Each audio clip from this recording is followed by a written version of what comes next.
Well, Russian forces carried out an attack on Ukraine's Ternopil, which killed 9 people and wounded dozens of others in one of the war's deadliest attacks on the western city.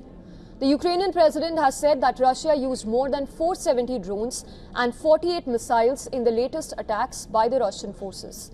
In fact, another attack was carried out by Russia in Ukraine's second largest city, that is Kharkiv, injuring 32 people, including 2 children.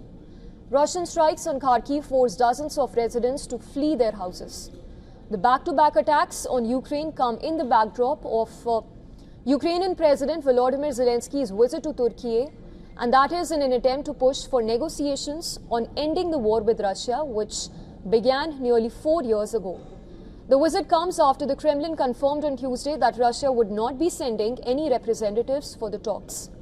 In fact, according to reports, Erdogan is expected to hold a one-on-one meet with Zelensky in Ankara.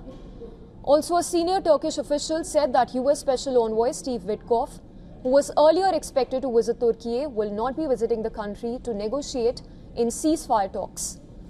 Turkey's head of presidential communications has said that the talks in Ankara will center on establishing a ceasefire and a lasting settlement, as well as strengthening Ukraine-Turkey relations. Notably, no face-to-face talks have taken place between Kiev and Moscow since their last meet in Istanbul in the month of June. Turkey provided a setting for low-level talks between Ukraine and Russia earlier this year.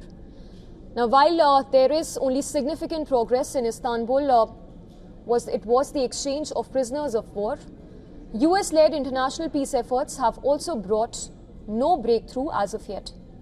It was on Tuesday that Spanish Prime Minister Pedro Sanchez met Zelensky at Moncloa Palace in Madrid as part of Zelensky's European tour that was aimed to bolster Kiev's air defenses against Russia's invasion.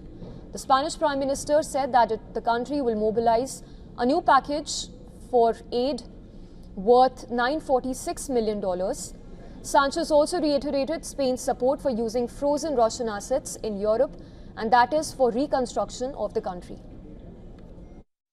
I have shared with President Zelensky that over the next month, Spain will mobilize a new military support package for Ukraine worth 615,000 euros. This package will first include the delivery of new defensive equipment valued at approximately 300,000 euros as part of our bilateral security agreement, which, as you may recall, includes 10,000 euros. We have also committed this year for security with Ukraine